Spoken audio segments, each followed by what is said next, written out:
Well, folks, just a short video here. I'm going to speak about the incident regarding the woman pushed off her bike outside the mosque in Blanchardstown. I think it was Blanchardstown there recently. Or Carduff, yeah, which I think is near Blanchardstown. Now, I'm speaking in a loud voice for those who are hard of hearing.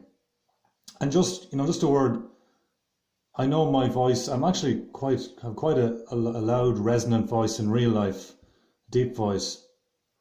But like I said, I don't give it the full volume on these videos because I live in a house with other people and don't want to be a dick about it, And fair enough to ask me to speak up, but do it nicely. Don't be a dick about it. Don't say like, would you ever fucking speak up, man? Just don't be a prick, like. And if you're not, if you have an issue with the volume of my voice, say it nicely. If you still have an issue with it, then just feck off. Anyway, look, I'm speaking louder now, so hopefully for those hard of hearing, you can hear me now, okay? So anyway, listen.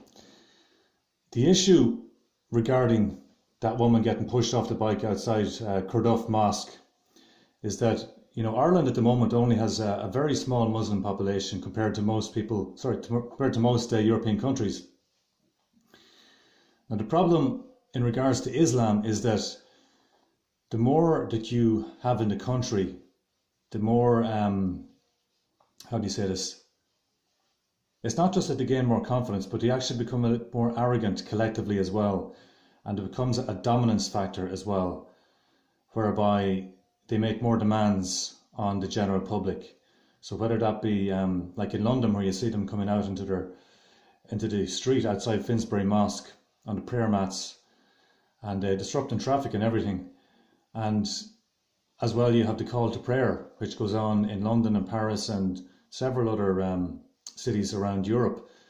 And also the whole halal meat thing. Like, all of this is coming down the line for Ireland if we don't get a handle on things, if we don't somehow get our government to stop importing large numbers of Muslims, and not just Muslims, but people in general from outside of Europe.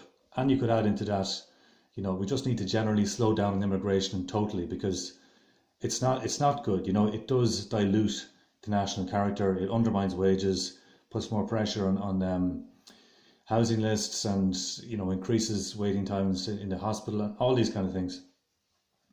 Anyway, my point being, on an individual level, Muslims might be perfectly fine, but collectively there is a problem there, whereby, like I said, the bigger the population gets, the more arrogant they become in terms of what they demand from the local population. And it's just something to be aware of. You can be perfectly fine with Muslims on a one-to-one basis, but if you care about the future of Ireland going forward, you will do whatever it takes to try and ensure that our government limits, or preferably even stops, immigration coming in from Muslim countries altogether.